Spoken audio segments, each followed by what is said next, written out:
When I spent time with Q Acoustics concepts, both the 500 as well as the 300s, it became clear to me that Q Acoustics isn't just another hi-fi company messing around. No sirree, they are indeed the real deal.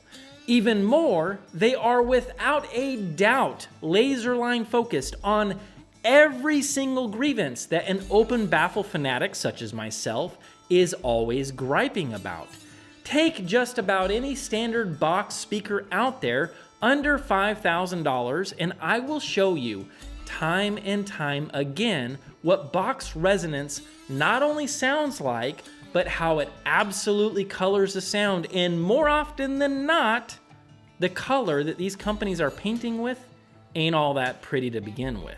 But hey, not everybody has $5,000 to throw at loudspeakers, and I totally understand that. And not everybody wants to sift through the mile-long audiophile forums looking for the diamond in the rough. And you know what? I get it. So, what if I told you that over the last year while working on the sound shed, that not only did I happen to stumble across a diamond in the rough while breaking new ground, but even better, it's not gonna set you back 5 Gs. That's right, folks. There is indeed a tower speaker out there right now that might be the one to keep on your short list under $3,000. What speaker might this be, and just how close is it to the mighty Concept 500s? And with a warm welcome back to New Record Day, holy crap, it feels good to say that. That's exactly what we're going to find out. Now, before we get the show on the road, let's get something straight. Just the very mention of cables, whether it's speaker cables, interconnects, or power cords, this can certainly ruffle some feathers. I totally get it, and I'm not here to convince you of anything or sell you anything that you don't want to buy, so please hear me on that.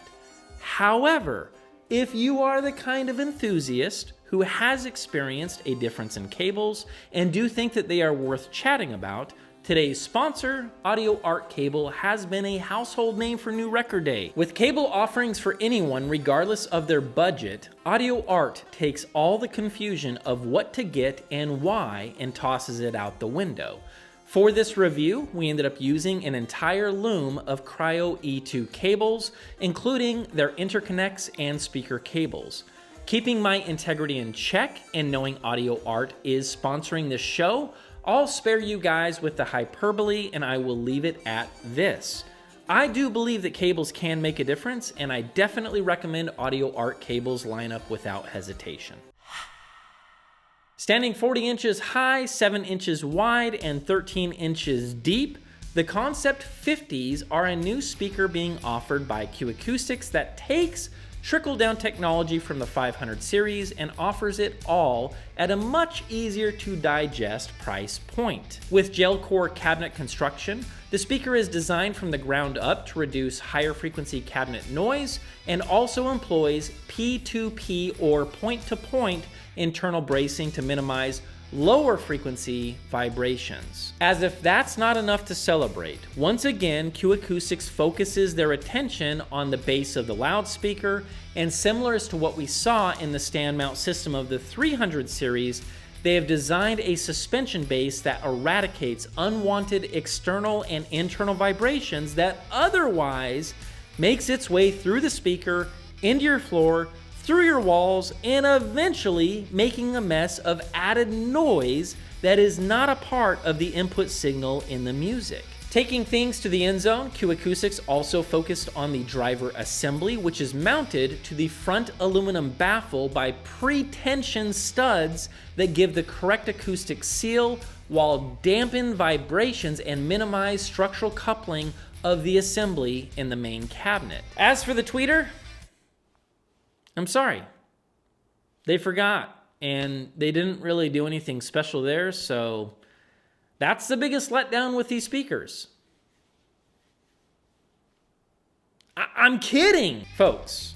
When Ron Bernay says a manufacturer isn't messing around, Ron Bernay ain't kidding. The high frequency is fully hermetically sealed and mechanically isolated. In other words, folks, it's floating from the front baffle to protect from any internal resonance from the mid-bass drivers above and below it. And last, even the crossover design is mounted on an isolation base, again minimizing any microphonic pickup and away from any electromagnetic fields radiated from the drivers around it. So yeah, let's get this part right and be clear with our words. Take a mental snapshot of the typical suspects in the hi-fi world out there right now, and you tell me, please, I'm honestly curious, how many companies out there are offering speakers like the Concept 50 that's taking resonance control to this level?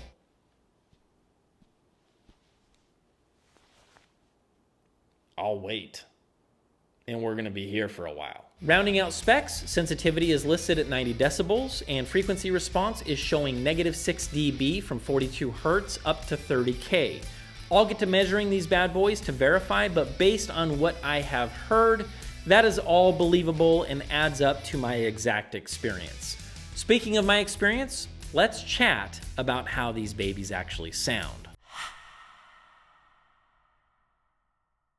Like their bigger brother, the 500s, the Concept 50s sound very balanced and easy to appreciate over very long listening sessions. Even in the new room where things are certainly on the lively side and I need more treatment to calm down the top end, anything ranging from percussion to upper harmonics of electric guitars, the 50s never sound forward, bright, or fatiguing at all.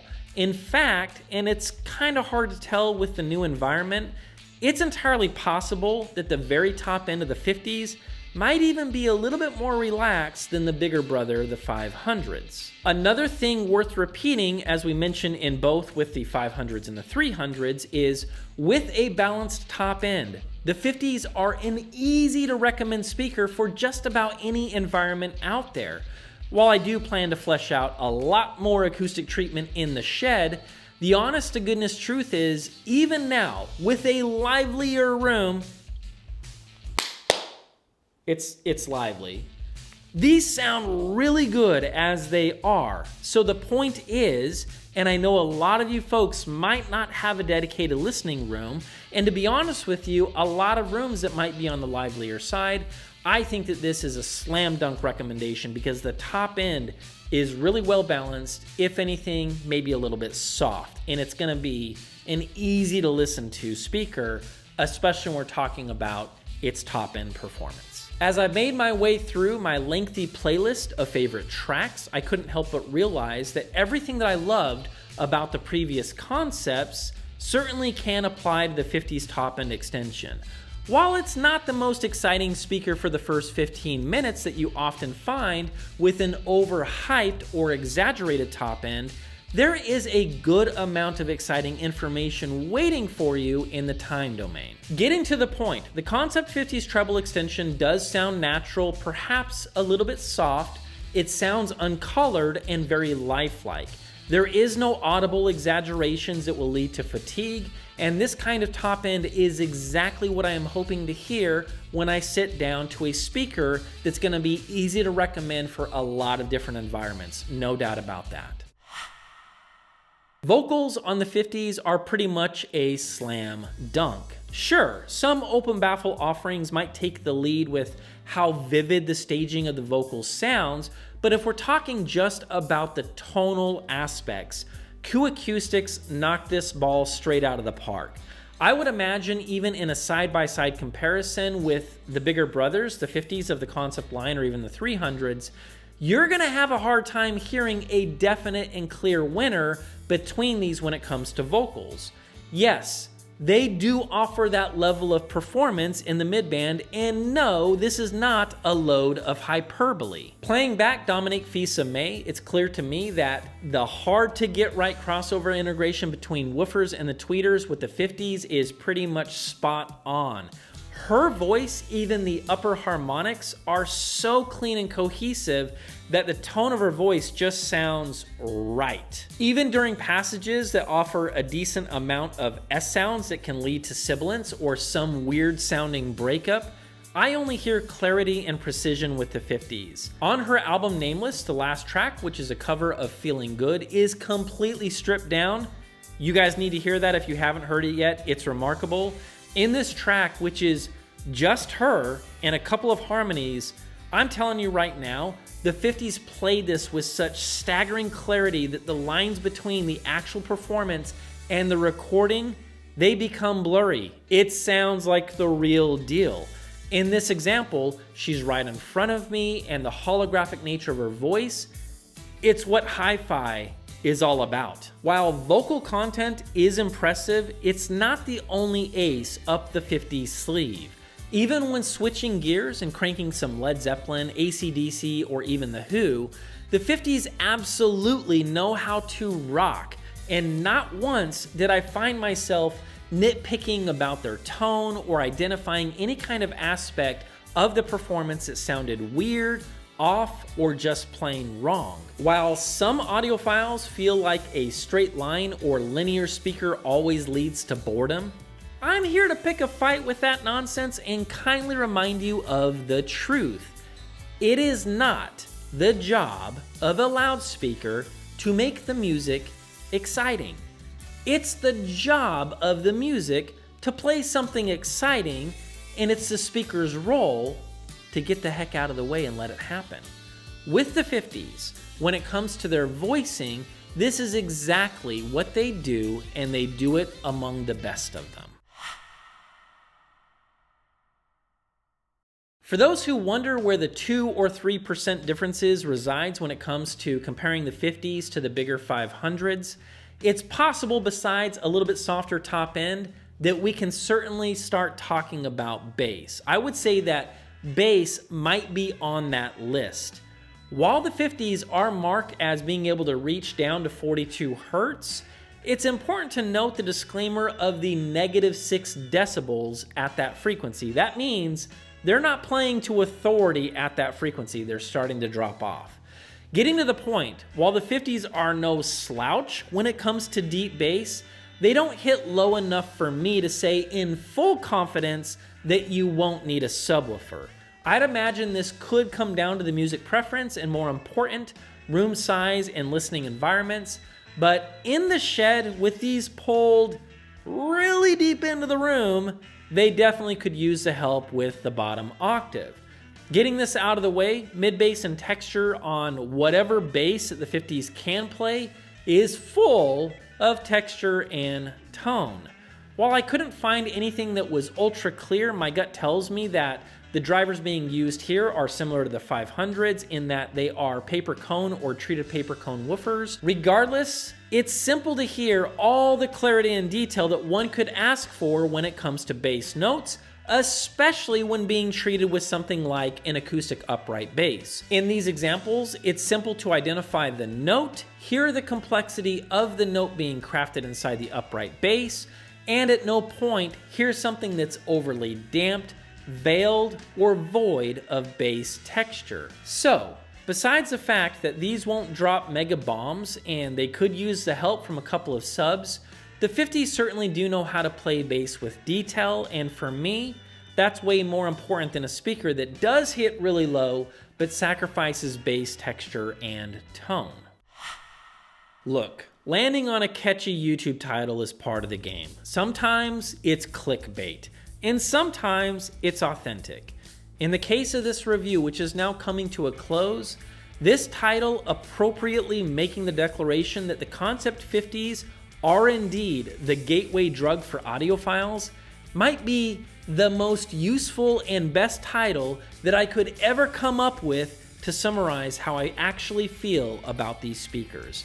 Tying it together with Soundstage is a key to understanding why. Why are these the gateway drug for audiophiles that will lead you down a path of no return?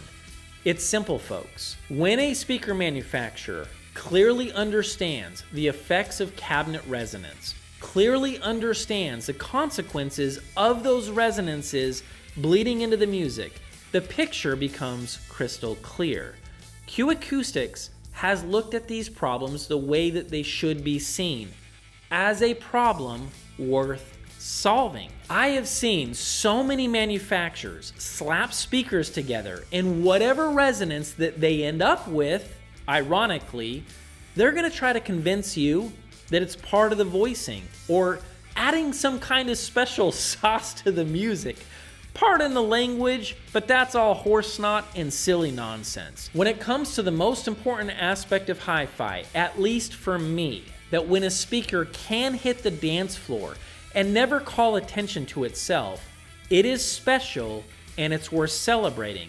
And with the 50s, they got their dancing shoes on. It's like this, you guys. When you hear the music being played end to end without all of the audible obstacles that often get in our way, what you are left with is something special. That is to say, soundstage, or the ability for a speaker to vanish, becomes so much easier. Taking into account that I'm obsessed with speaker placement and with lots or loudspeaker optimization techniques for soundstage, I am not afraid to yank speakers 376 feet into the room if that is what it takes to get them to disappear. In my listening room, that vanishing act happened from 2 to 3 feet away from the wall.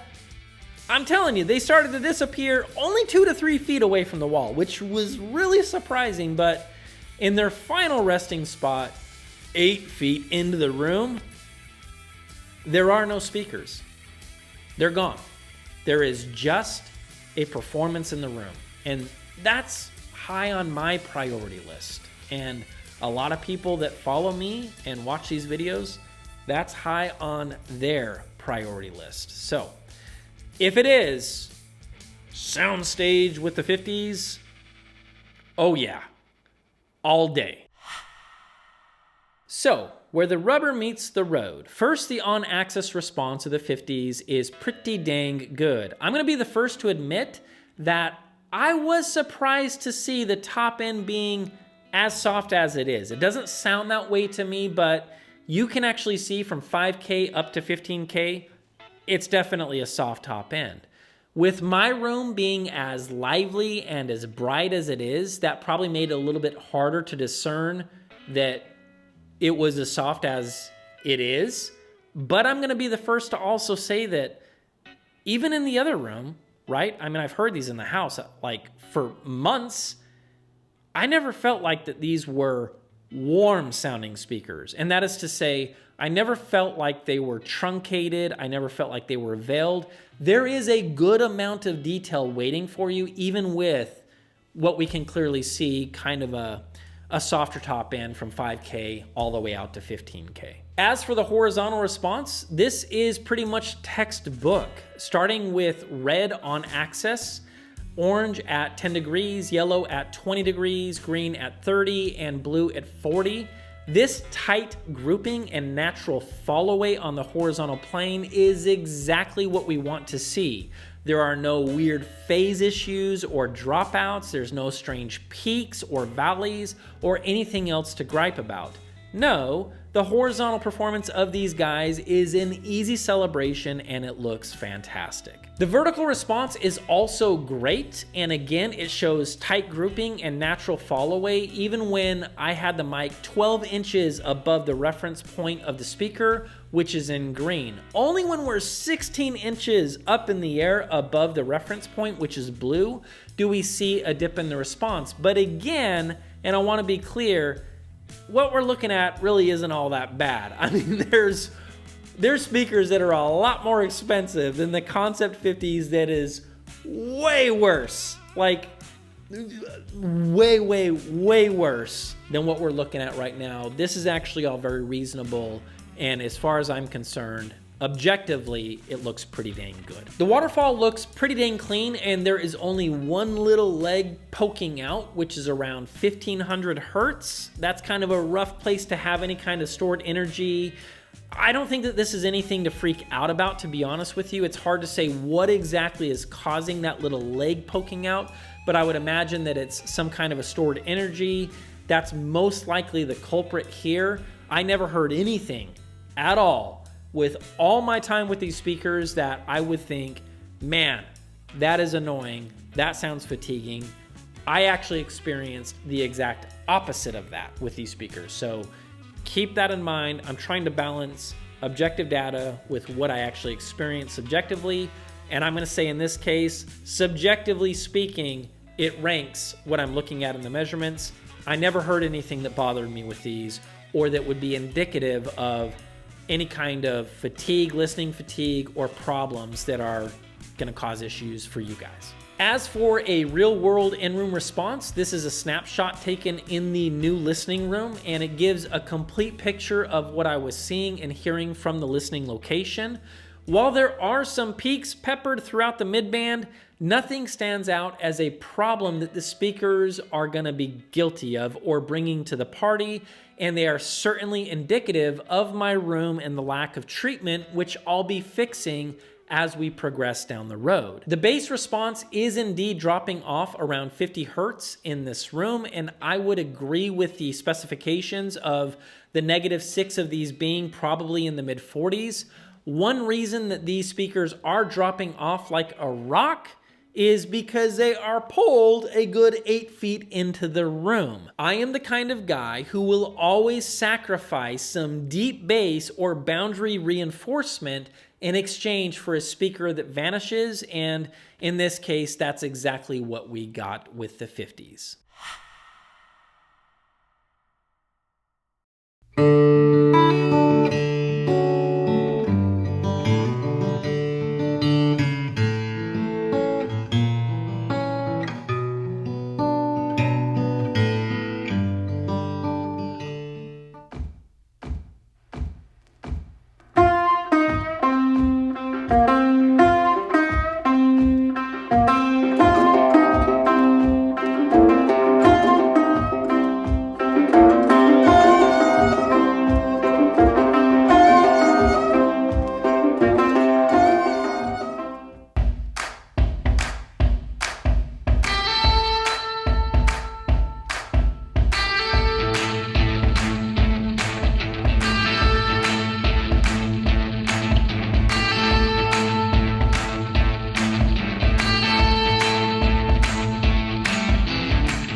I will get close to your heartache if you wanna open your door. I'm feeling kinda lost when your mind is hiding whatever that is choking your chest.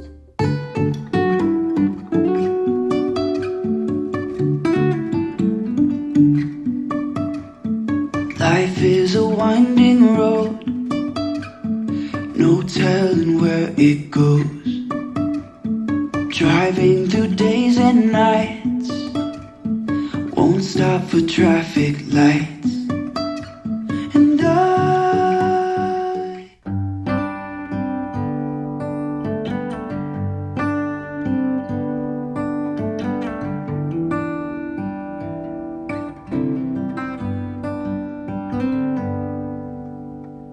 say something like you love me and make my day, like you always do,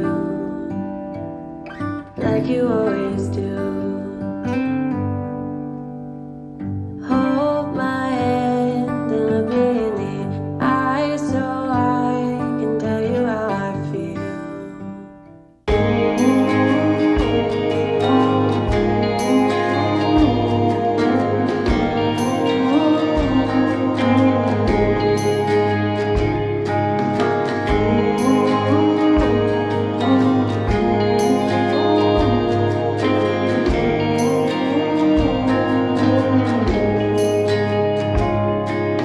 oh, here the ocean is near, where you dug a hole and buried my fear.